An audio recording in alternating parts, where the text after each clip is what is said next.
국가별로 나라별로 이렇게 백신 접종에 따라 그런 돈의 이동 이런 것도 좀 뭐 차이가 있을 것 같은데요.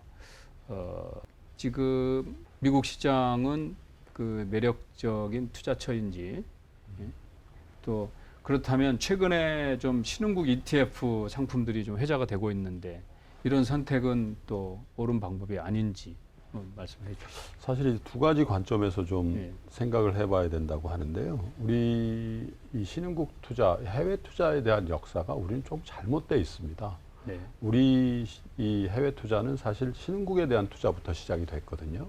아시겠지만 한 10여 년보다 더 이른 시간 전에 브라질 펀드 같은 것들 많이 했죠. 네, 그렇죠. 브라질 지금 굉장히 고생하잖아요.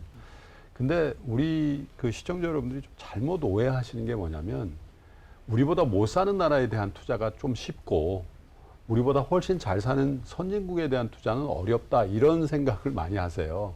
근데 거꾸로거든요, 사실은. 네. 선진국에 대한 투자는 굉장히 어떻게 보면 정돈되어 있는 투자입니다.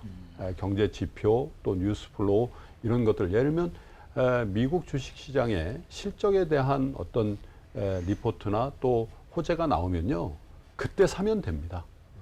우리는 어떤 생각을 하냐면 야 재료 나왔으니까 팔어 이렇게 생각하잖아요.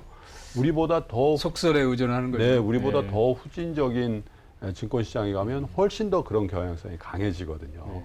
그게 이제 증권시장이나 경제 전반적인 어떤 투명성의 문제와도 또 이게 얼마나 시스테미컬리 움직이고 있는가 이제 그런 걸 얘기하는데 그래서 저는 항상 해외 투자에 나서려는 분들에게 가장 먼저 해야 될 건 미국에 대한 투자다. 그게 채권이든 주식이든.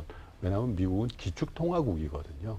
그래서 그게 우리 자산, 그러니까 우리 주식이든 부동산이든 예금이든 간에 한국에서 태어나고 한국에서 공부하고 한국에서 돈을 벌고 한국에서 여생을 보낸다고 해서 한국에만 투자하는 그건 아니라는 건 이제 다 생각하시는데 네. 그 다음 첫 번째 대안은 기축통화를 가지고 있는 미국에 대한 투자를 해야만 이 위험에 대한 해치가 되거든요. 그래서 미국은 기본적으로 좋은 투자처고요. 해야 될 투자처고 그리고 주식시장의 또 한 가지는 세계 거의 모든 혁신 기업들이 미국에서 네. 나오잖아요. 사실 주식에 대한 투자는 미래에 대한 투자잖아요. 그죠?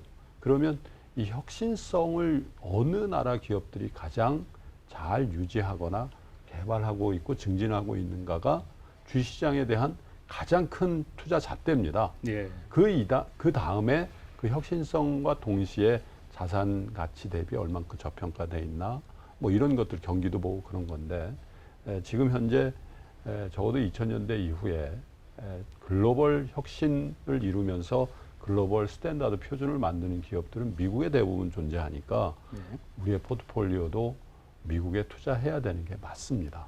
물론 순간적으로 고평가 이런 논란이 있죠. 혁신 기업들 중에 뭐 테슬라를 비롯해서.